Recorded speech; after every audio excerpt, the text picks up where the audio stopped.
고린도후서 2장 14절에서 마지막 17절 말씀 우리가 함께 은혜 나눌 하나님 말씀 제목은 하나님 앞에서 그리스도의 향기가 된 성도 라는 제목을 가지고 함께 은혜를 나누려고 합니다. 성경에는 오늘 이 본문 15절에서 증거하는 것처럼 예수 믿고 구원받은 성도들을 가리키는 그 여러 가지 표현들이 있습니다. 오늘 이 본문에는 뭐라고 증거하고 있어요? 15절 한번 다 같이 읽어볼까요? 시작. 우리는 구원 얻는 자들에게나 멸망하는 자들에게나 하나님 앞에서 그리스도의 향기이니. 우리는 구원 얻는 자들에게나 멸망하는 자들에게나 하나님 앞에서 그리스도의 향기다 라고 이렇게 증거를 하고 있습니다. 그 외에도 성경에 보면은 우리 그리스도인들을 우리를 가리켜서 여러 가지로 이렇게 부르는 지칭하는 그런 표현들이 있는데 우리 성도님들 한번 어떤 표현이 생각나는지 한번 좀 말씀해 보셨으면 좋겠어요. 지금 생각나는 대로. 그리스도의 편지. 뭐 바로 뒤에 나오는 3장에 나오는 말씀이죠. 그리스도의 편지 또. 네? 우리를 성경에서는 뭐라고 지칭을 해요? 하나님의 자녀들. 또 뭐 있어요? 성도도. 네, 또. 예? 뭐라고요? 군사. 예, 그리스도의 군사도 맞죠. 그리스도의 군사. 여러분들 몰라서 지금 말씀 안 하시는 거예요? 빛과 소금도 맞죠. 여러분들 이게 왜냐 하면은요, 하나님께서 성경을 통해서 우리를 그렇게 칭하시는 거거든요. 칭한다라는 것은 칭함의 원리, 창조에 보면요. 창세기 1장에 보면은 칭한 그대로 그 역할이 그대로 이루어지는 거예요. 근데 지금 우리 성도님들이 그것을 성경에서는 우리를 뭐라고 칭해요? 지금까지 얘기했던 그리스도의 군사, 그리스도의 편지, 그리스도인, 성도, 하나님의 아들, 하나님의 자녀, 또 빛과 소금, 이런 그리스도의 향기 이렇게 많이 표현을 하는데, 그렇게 칭하는데,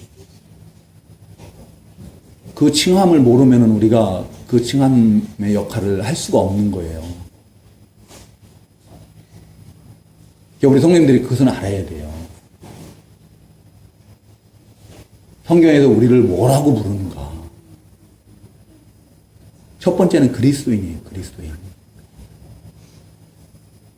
바울 사도와 바나바가 안디옥에 가서 복음을 전하고 그 성도들과 함께 신앙생활을 하는데요. 그때 처음으로 그들을 가리켜서 그리스도인이라고 하는 그런 호칭을 얻게 됩니다. 우리는 그리스도께 속한 그리스도의 사람들이에요. 우리를 성도라고 하잖아요. 성도라고 칭하면은 그 칭함에 맞게 살아야 되는 거예요. 하나님의 아들이면은 하나님의 아들답게 살아야 되는 거예요. 그래서 우리를 성경에서 무엇하고 호칭을 하는지, 뭐라고 부르는지를 우리가 아는 것이 너무나 중요한 거예요. 그냥 우리 듣기 좋으라고 성경에 기록해 놓은 거 아닙니다. 그렇게 살라고 성경에서는 기록하는 거예요. 창세기 1장에 보면은 앞에서도 말씀을 드렸지만 어둠을 밤이라 칭하고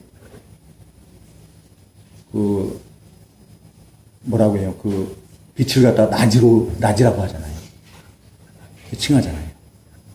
그러면 그 칭함의 그 역할을 다 하는 거예요. 하늘은 하늘이라 칭하고, 땅은 땅이라고 칭하고, 나무는 나무라고 칭하고, 별은 별들이라고 칭하고. 그럼 그 칭함의 역할을 그대로 다 행하는 거거든요. 근데 우리 성도님들이 성경을 통해서 우리를 뭐라고 부르는지를, 뭐라고 하나님께서 칭하는지를 모른다고 하는 건 이건 너무 심각한 거 아니에요? 우리 성도님들 다 아실 줄로 알고 제가 여쭤본 건데 자꾸 대답들을 안 하시면은 겸손해서 그런 것 같지가 않은 것 같다는 생각이 들어요. 심각한 문제인 거예요. 모르면 심각한 문제. 정말 몰라서 대답 안 하셨다고 하면은 심각한 문제예요. 내가 그리스도인인 걸 지금 모르고 있다는 얘기예요. 내가 성도라는 것을 모르고 있다는 얘기예요. 내가 그리스도의 군사됨을, 하나님의 아들됨을, 천국 시민권자됨을 알지 못하고 있다는 거예요. 알지 못하니까 나는 지금 천국 시민권자로서의, 하나님의 아들로서의, 그리스도의 군사로서의, 그리스도의 향기로서의 그 삶을 살지 못하고 있다는 얘기예요.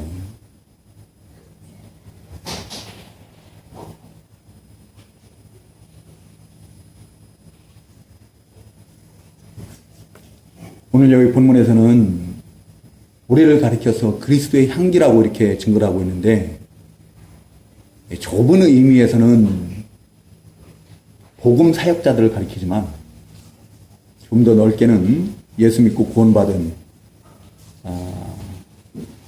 모든 성도들, 우리 그리스도인들을 가리켜서 하는 말씀입니다. 그래서 세상과 구별된 그런 삶을 살고 늘 그리스도인으로서 그 하나님을 섬기는 그런 삶을 사는 우리를 가리킨다라고 이렇게 말씀을 할 수가 있습니다.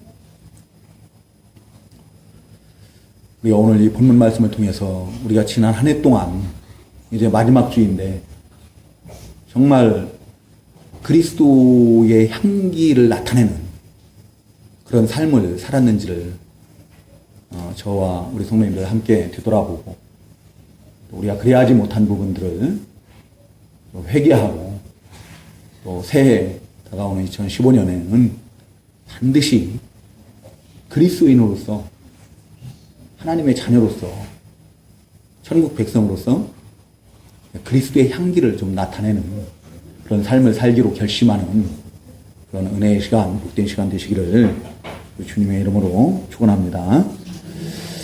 여러분들 그리스도의 향기가 뭘까요? 그리스도의 향기. 우리 성도님들이 생각하기에는 그리스도의 향기가 뭐인 것 같아요? 이거 몰라도 괜찮아요. 제가 안 가르쳐서 모를 수도 있는 거니까. 그리스도의 향기가 뭘까요?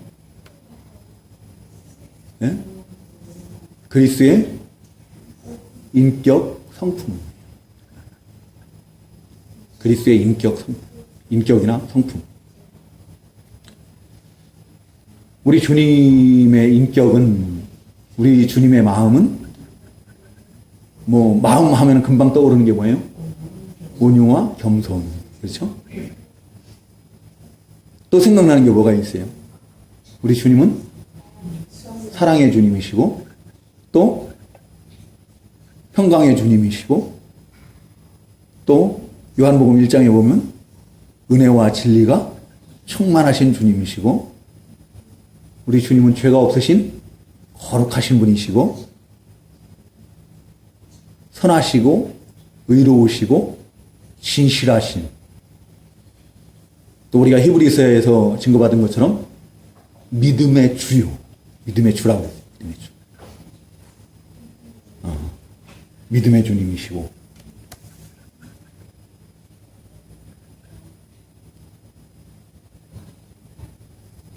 이러한 모든 것들이 바로, 또 우리 주님은 특별히 우리가 빼놓을 수 없는 게 우리 주님의 지혜와 능력, 빼놓을 수가 없어요. 우리 주님은 지혜의 주님이시고, 보지 않고서도 어떻게 해요? 장래의 모든 일까지도 모든 것을 다 하시는, 전지하시는 그런 지혜의 주님. 또 죽은 자도 살리실 수 있는 그런 능력의 주님.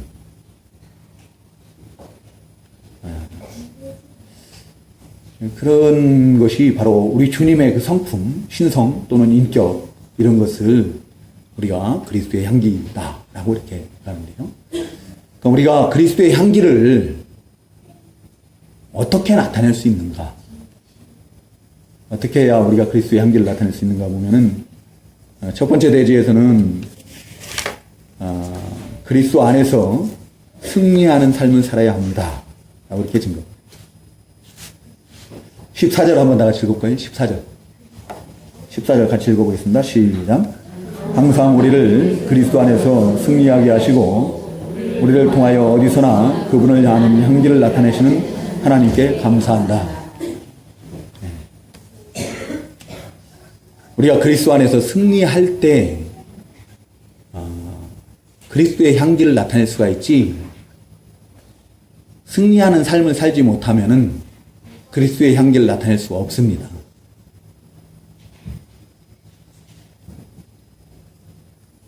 근데 우리가 언제 승리할 수 있는가 하면 그리스도 안에 있을 때 승리할 수 있는 거예요. 승리케 하시는 분이 누구예요? 내가 잘나고, 내가 똑똑하고, 내가 막 의롭고, 수고하고, 노력해서예요? 아니에요. 물론 그런 부분도 있어야죠. 그렇지만 승리케 하시는 분은 하나님이시다. 우리가 그리스도 안에 있을 때 하나님께서 역사하셔서 우리를 통해서, 우리로 승리케 하시고 우리를 통해서 그리스도의 향기를 나타내는 거예요. 그리스도 안에 있는 게 참 중요하거든요. 여러분들 그리스도 안에 있는 게 뭐예요? 오늘 이 질문을 많이 해서 죄송합니다. 우리 성도님들은 질문을 많이 하면은 안 기뻐하실 것 같은데, 그냥 목사 혼자 아는 대로 그냥 다 얘기해야, 듣기만 해야 좋을 것 같은데.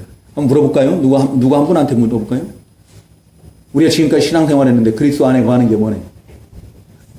그리스도 안에 거하는 게 뭐가 그리스도 안에 거하는 것 같아요? 말씀 안에 거하는 게 맞아요. 말씀이 육신이 되어서 오신 우리 주님이시기 때문에 우리가 요한복음 8장 그 30절부터 36절인가요? 거기 말씀 증거받을 때 너희가 내 말에 거하면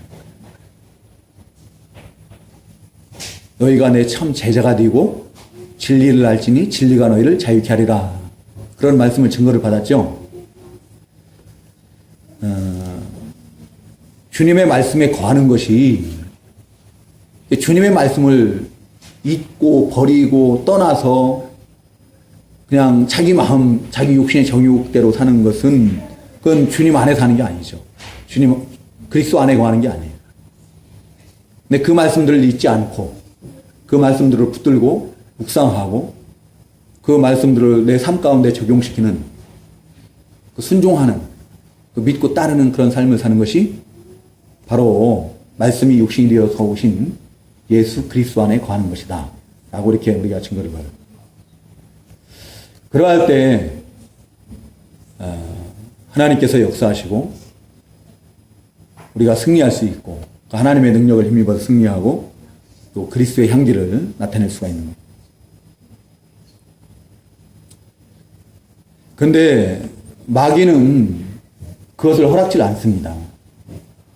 우리가 주 안에서 거하고, 그래서 하나님의 능력을 힘입어서 하나님의 지혜로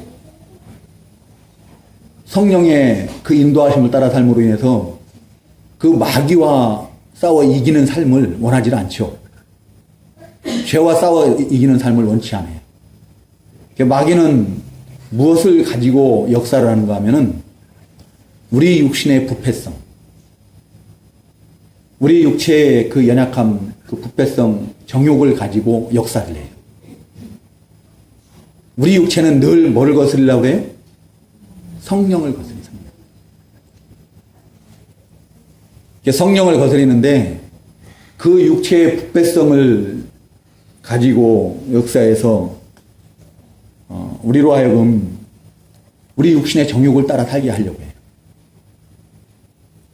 근데 우리가 주님의 말에 거하지 않고 내 육신의 정욕을 따라서 내 육신의 부패성을 따라서 내가 주인된 그런 삶을 살면은 주님의 말씀을 다 버리고 살면은 그럼 마귀에게 지금 뭐 한 거예요? 속은 거예요. 마귀에게 속은 거고 마귀에게 진 거고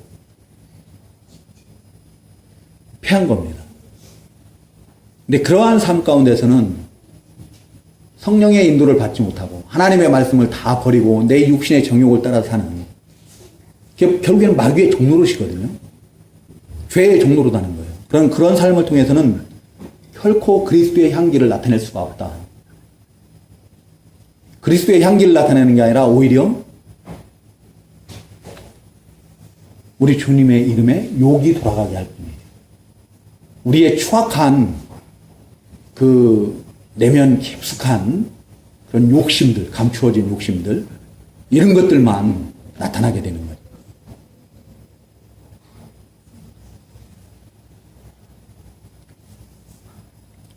근데 우리가 이 세상 사는 동안에는 일생 이 싸움을 해야 돼요. 마귀와 이 싸움을 해야 된다. 그것을 성경에서는 믿음의 선한 싸움이라고 해요. 선한 싸움. 믿음으로 하는 선한 싸움. 우리가 이 믿음의 선한 싸움을 싸워야 되는데 모든 일, 무엇을 하든지 다 믿음 안에서 하려고 해요. 그리스도 안에서 모든 문제를 해결하려고 해요. 성령 안에서 하려고 해요. 하나님의 말씀 안에서 모든 것을 좀 해결하려고 해요. 근데 이게 결코 쉽지가 않다라는 거예요. 왜 쉽지가 않아요?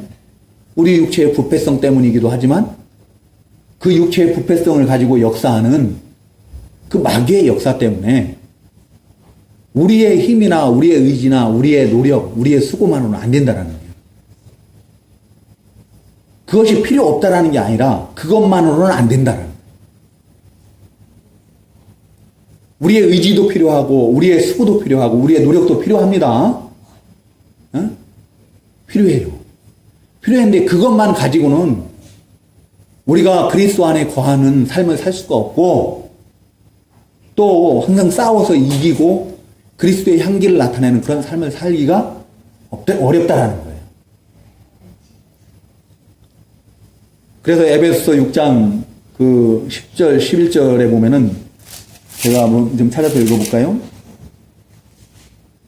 신약성경 294쪽 에베소서 6장 10절, 11절에 보면 마지막으로 너희는 주님 안에서 그리고 그분의 힘의 능력으로 강건하여지고 마귀의 술책에 대항하여 설 수 있기 위해 하나님의 전신갑주를 입어라. 주님 안에서 주님의 그 힘의 능력으로 강건하여지고 마귀의 술책에 대항하여 설 수 있기 위해 하나님의 전신갑주를 입어라. 라고 이렇게 바울사도가 권면하는 것을 볼 수가 있습니다. 우리 육체의 의지, 노력, 수고, 혈과 육, 이것으로는 안 된다는 거죠. 우리 주님의 능력, 하나님의 능력을 힘입어야 돼요. 하나님의 도우심의 은혜가 있어야 되는 거죠. 그래서 우리가 해야 될 일은 뭔가 하면은 우리가 영적 무장하는 데서 가장 기본적인 것이 뭐냐 하면은 기도예요, 기도. 우리 하나님 앞에 신실되게 무릎 꿇고 하나님 앞에 모든 것을 다 고하고 그 은혜를 구해야 돼요. 도우심을 구해야 됩니다. 그리고 하나님의 말씀들을 깊이 묵상을 하시기 바랍니다. 기도할 때 나의 필요만 가지고 하나님 앞에 그거 구하는 게 아니라 지금 하나님의 말씀들을 붙들고 기도하시기 바랍니다.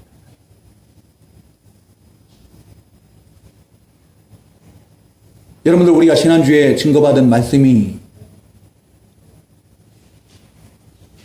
사가랴가 예언한 예수 그리스도시죠?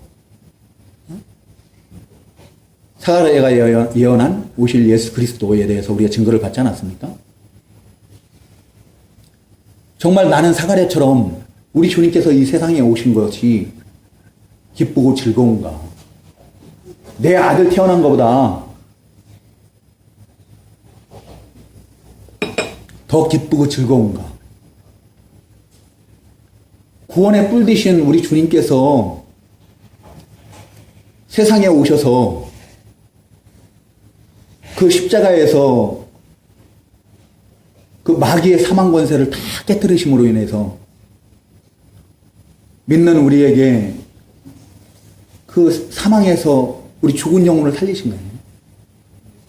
죄와 허물로 죽었던 우리 영혼을 살려서 생명으로 옮기신 것을 정말로 믿고 내가 그 구원의 감격 때문에 기뻐하고 즐거워하는가. 그 은혜 때문에 정말 성탄절에 우리 주님을, 우리 주님의 탄생을 기뻐하고 즐거워하며 찬양하고 우리 하나님께 영광을 돌려드린 것. 그런 것들을 우리가 묵상을 해야 된다는 거예요. 그러하지 못한 것들에 대해서는 회개를 해야 돼요. 또 그렇게 할 수 있기를 우리 하나님 앞에 그렇게 할 수 있는 그런 사람이 되게 하여 주시옵소서 하고 기도를 해야 되는 거예요. 우리가 하나님의 말씀을 붙들고 깊이 묵상하고 그 말씀에 합당한 삶을 살지 못한 것 때문에 하나님 앞에 엎드려서 눈물로 회개하고 또 그 하나님 말씀대로 살기를 결심하는 그런 자들이 돼요.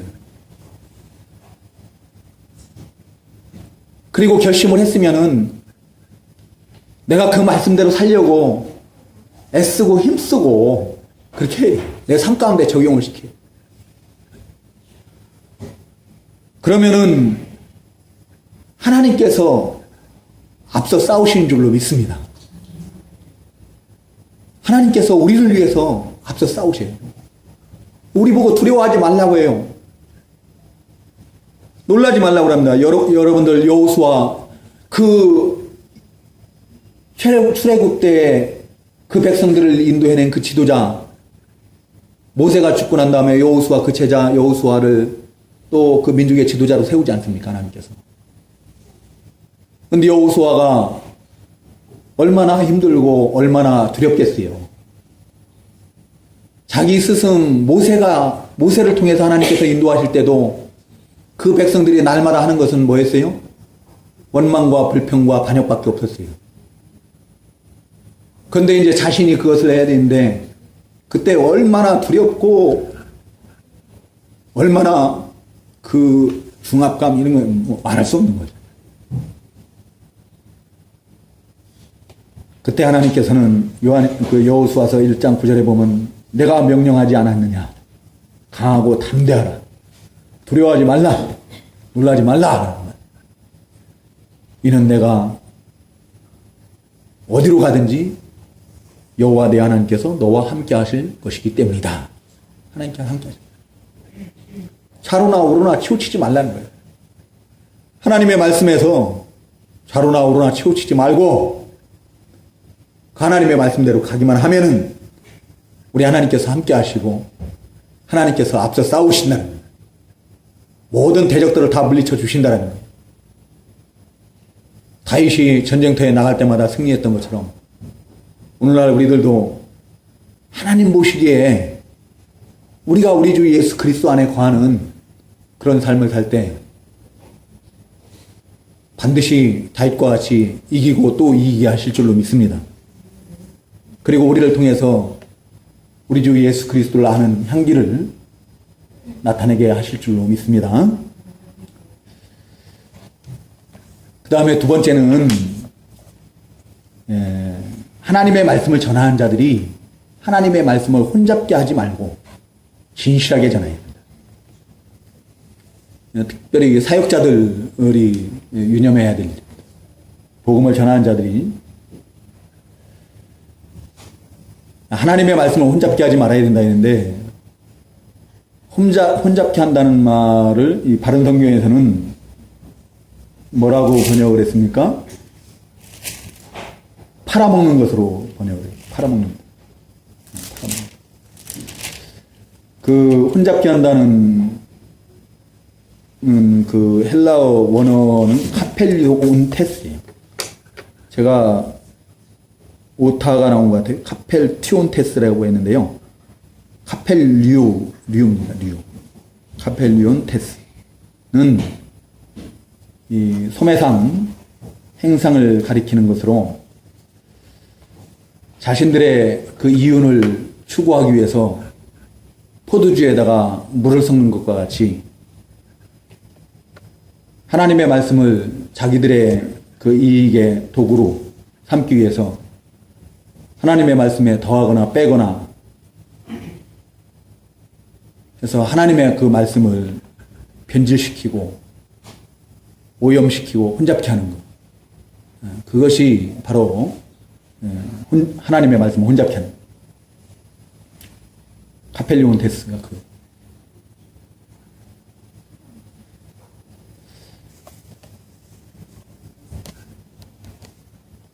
여러분들 우리가 올 가을 정도의 증거를 받았나요? 예레미야서 23장 16절에서 32절에서 그 여호와의 회의에 참여한 자라는 제목의 말씀을 증거를 받은 적이 있죠.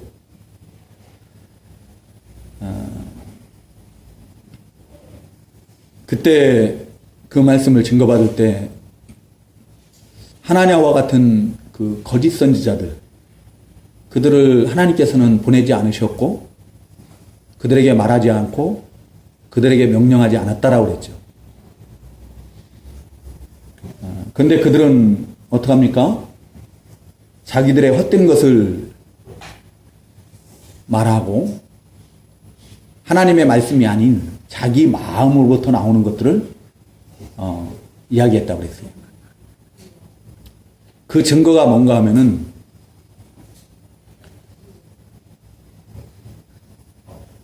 여호와를 멸시하는 자들을 그들에게 평강을 선포하고 또 자기의 마음의 그 완악함, 자기 육신의 부패성을 따라서 사는 자들에게 하나님의 재앙이 임하지 않는다라고 선포를 하는 거예요. 성경 어디에도 그런 말씀 없습니다. 하나님의 말씀을 완전히 뒤집어 버리는 거죠. 우리가 그때 증거받은 말씀이 그 창세기 3장 말씀을 통해서 우리 하나님께서는 동산 중앙에 있는 실과 그 선악을 알게 하는 나무의 실과를 먹으면 정령 죽으리라 했는데 뱀은 뭐라고 했다고요? 결코 죽지 않으리라. 그거 똑같은 거예요. 여러분들 하나님의 백성들이 하나님을 멸시하는 삶을 살아요. 하나님의 말씀을 버리고 하나님을 거역하고 반역하는 자기 육체의 부패성을 따라 사는 그런 삶을 살 때 하나님께서 잘되게 하신다는 그런 말씀이 어디 있습니까? 그때 제가 말씀드렸던 성경 구절이 아마 신명기 28장 15절에서 63절인가 거기까지 나오는 말씀들을 한번 읽어보라고 했어요. 읽어보셨어요 그때? 얼마나 두려운 말씀들이 기록되어 있는지.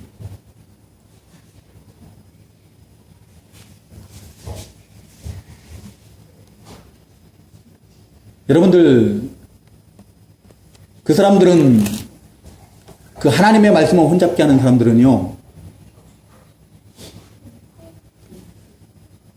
여호와의 회의에 참여하지 않은 자들이에요.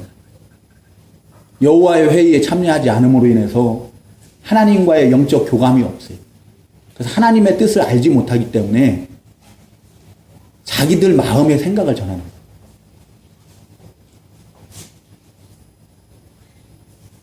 근데 그들의 말은 쭉정이와 같다. 겨와 같다 그랬어요.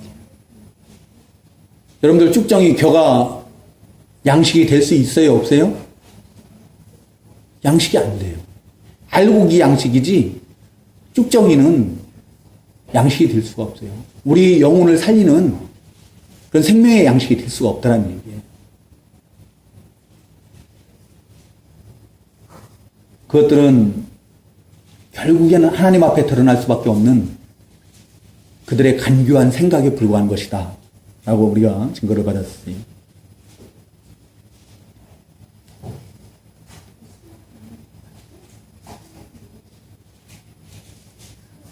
오늘날도 주의 종들이 참 유혹받기 쉬운 게 뭔가 하면은 하나님의 말씀을 전하는데 성도들이 듣기 싫어하는 말씀을 안 전하려고 하는 경향이 있다는 거죠. 저부터도 그렇고. 성도들이 듣기 좋아하는 말씀을 전하려고. 성도들이 원하는 말씀을 전하려고 하는 그런 경향들이죠. 왜 그래요? 교회 부흥 때문에. 그래야 한 사람이라도 더 붙어 있고, 그래야 한 사람이라도 더 오고, 그러니까 성도들이 듣기 싫은 말은 듣기 싫어하는 말은 안 전하려고 합니다. 그런 경향들. 근데 그것이 바로 뭐라고요? 하나님의 말씀을 혼잡게 하는 거예요. 하나님의 말씀은 듣든지 아니 듣든지 어떡하라고요? 그냥 전하는 거예요. 주의 종들의 책무입니다. 전하지 않아가지고 그 사람이 죄에서 헤어나오지 못하고 그냥 계속 범죄하다 죽으면 그 책임은 누구에게 묻는다고 그랬어요? 전하지 않은 하나님의 종에게 묻는다고 그랬어요. 죽는 사람은 자기 죄값으로 그냥 죽지만 그 책임을 주의 종들에게 묻는다니까요.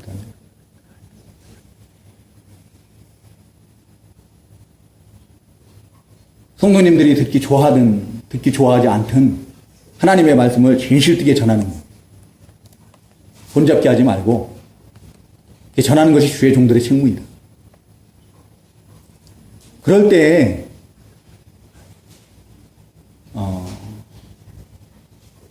하나님께서 역사하시고 성령께서 감화감동 역사하셔서 우리 영혼을 살리는 거예요. 그 다음에 하나님께 받은 것은 하나님께 받은 것 같이 순전하게 전해야 된다. 진실하게 전해야 된다. 하나님께 보냄을 받은 자답게 하나님께 그 말씀을 직접 하나님의 입에서 떨어지는 것 같이 받은 자답게 진실하게 하나님의 말씀을 전해야 된다. 여러분들 하나님의 말씀보다 더 능력 있는 말씀은 없어요. 하나님 말씀 그 자체가 능력이에요. 우리 예레미야서 그때 증거받을 때 예레미야서 23장 29절 증거받을 때 내 말이 불과 같지 않느냐. 그렇죠? 불과 같지 않느냐. 바위를 부수는 망치와 같지 않느냐. 몽둥이와 같지 않느냐. 라고 이렇게 말씀해요. 하나님 말씀 자체가 불같은 그런 능력의 말씀인 거예요. 우리의 완고한 강팍한 그 굳어진 마음들을 다 찔러 쪼개는 깨트리는 강력한 능력의 말씀입니다.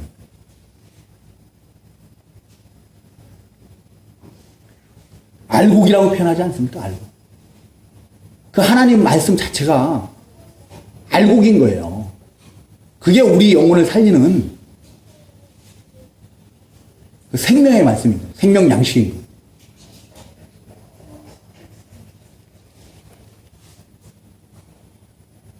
사람들이 지어낸 어떠한 공교한 그 꾸며낸 아름다운 말도 우리를 구원에 이르게 할 수가 없어요. 우리를 하나님의 사람으로 온전케 하지 못합니다.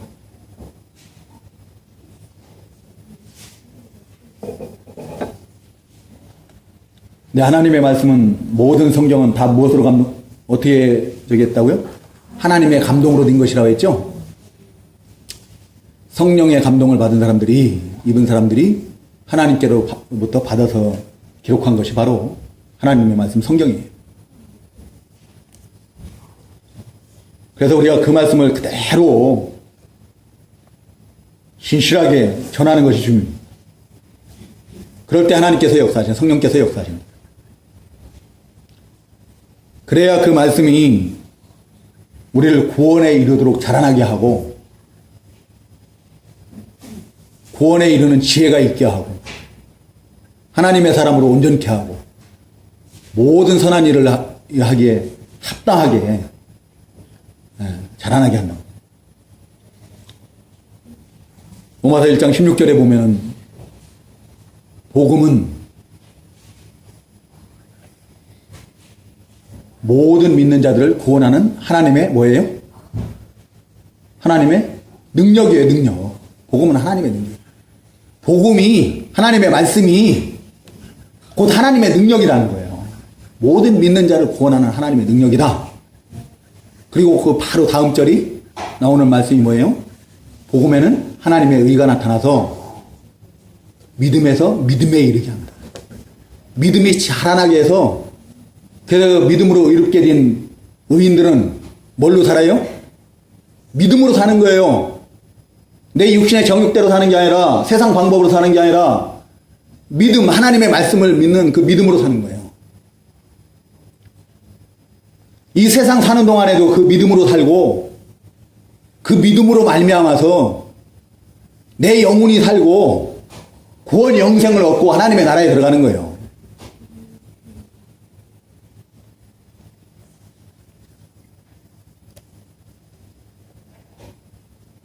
고린도후서 1장에 보면은 그 14절인가요? 몇 절인가요? 거기 보면은 십자가의 도가 멸망당하는 자들에게는 미련한 것이지만 구원 얻는 우리에게는 뭐예요? 하나님의 능력이다. 하나님의 말씀 십자가의 도. 바울 사도가 고린도 교회에 가서 복음을 전하는데 두려워했다 있어요. 떨었다 있어요. 몹시 떨었다. 두려워했다. 연약했다고. 왜? 바울 사도는 아는 게 많은 사람이에요. 공부를 엄청나게 하는 사람이에요.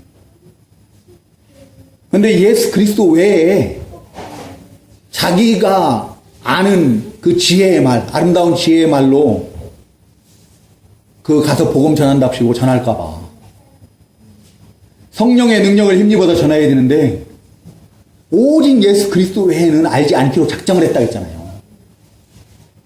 근데 예수 그리스도 외에 자기가 아는 지식들, 지혜 뭐 이런 것들을 갖다가 동원해서 그런 거 전할까봐. 그래서 몹시 두려워하고 연약해지고 떨고 그런.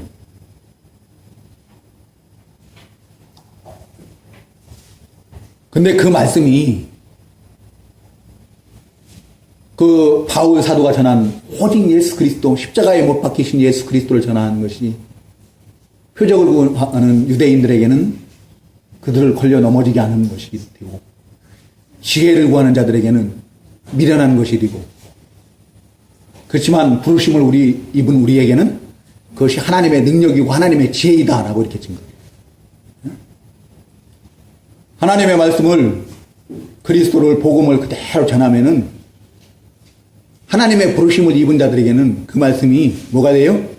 하나님의 능력, 하나님의 지혜가 된 줄로 믿습니다.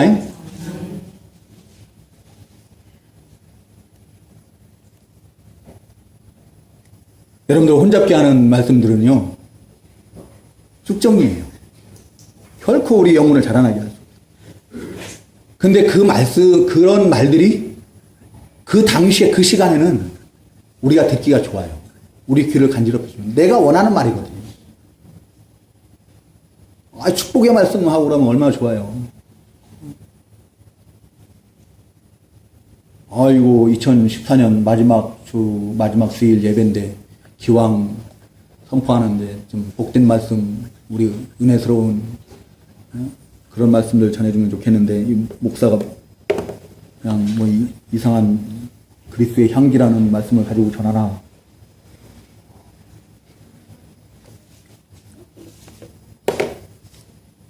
근데 그런 말씀들만 가지고는 우리가 자라날 수가 없다. 우리 믿음이 자라날 수가 없고 축정이와 같은 그 영의 양식이 될 수가 없어요. 그냥 하나님의 말씀을 우리가 두렵고 떨리는 마음으로 주의 종들이 정말 하나님 앞에서와 우리 주 예수 그리스도 안에서 진실하게 전할 때 성령께서 역사하시고 성령의 그 빛, 성령의 조명이 비춰진 줄 믿습니다. 우리의 심령이 변화되고 우리 믿음이 변화되고 우리 믿음이 자라나고 시간이 벌써 많이 지나가지고 그리스도의 향기를 나타낸 결과에 대해서는 간단하게 말씀을 드리겠습니다. 그리스도의 향기를 나타내면은 멸망하는 자들에게는 사망에서 사망에 이르게 하는 냄새가 됩니다. 여러분들 그리스도의 향기를 나타낼 때 복음이 전파되고 우리가 그리스도의 향기를 나타내는 그런 삶을 살 때 멸망하는 자들은 그것을 반대해요. 그것을 어리석게 여겨요. 미련하게 여깁니다. 근데 그런 사람들은 이미 그 영혼이 이미 죽어있는 상태예요. 그 영혼이 죽어있는 상태에서 결국엔 육체의 사망에 반드시 이를 수밖에 없고 그 사람도 안 죽을 수 있어요? 죽어요. 영혼이 살아있는 자도 육신은 죽어요. 그 육신의 사망에 이를 수밖에 없고 그 다음에 육신의 사망뿐만 아니라 그 성경에서 교훈하는 요한계시록 20장에서 얘기하는 둘째 사망, 지옥 불못에 던져지게 되어 있어요. 지옥 멸망에 둘째 사망에 이르게 되어 있다. 그런 말씀이에요. 그렇지만 우리가 그리스도의 향기를 나타낼 때 구원을 얻는 자들에게는 생명에서 생명에 이르게 하는 향기이다. 우리가 그리스도의 향기를 나타내는 그런 삶을 살 때, 복음을 전하는 그런 삶을 살고 그럴 때요. 근데 그럴 때 그것을 받아들이는 자들이 있거든요. 그것을 받아들이는 자들은 그 순간에 어떻게 해요? 그 죽었던 영혼이 살아나는 거예요. 그 죽었던 영혼이 살고 그 사망에서 생명으로 옮겨지는 거예요. 새 생명을 얻는 거예요. 근데 그것을 받아들이는 자는 받아들일 때마다 어떻게 해요? 그 새 생명이 자꾸 자라나는 거예요. 믿음에서 믿음으로 그 새 생명이 구원에 이르도록 막 자라나는 거예요. 그래서 그 자신도 그리스도의 향기를 나타내고 잎이 무성하고 꽃이 핌으로 인해서 그리스도의 향기를 나타내고 또 많은 어떤 신앙의 열매들을 맺고 그렇게 됩니다. 그리고 마침내는 어떻게 해요? 구원 영생에 이르게 되는 거예요. 구원 영생. 그 새 생명을 이미 얻었고 사망에서 생명으로 옮겼고 그 생명이 생명에 이르도록 구원에 이르도록 자라나는 거예요. 자라나고 그 다음에는 마지막에는 구원 영생의 세계에 들어가는 거예요.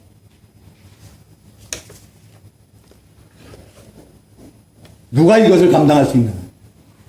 누가 감당해요? 네? 누가 감당해야 돼요? 목사 혼자 감당해야죠? 예? 누가 감당해야 돼요? 왜 말씀들을 안 하셔요? 감당 안 하려고.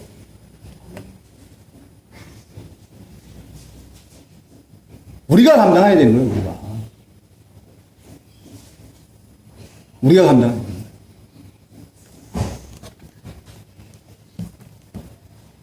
우리가 그리스도 안에서 승리하는 삶을 살 때 그리스도의 향기가 되고 그리스도의 향기를 나타내고 또 하나님의 말씀을 혼잡케 하지 않고 진실하게 전할 때 그리스도의 향기가 나타나게 됩니다.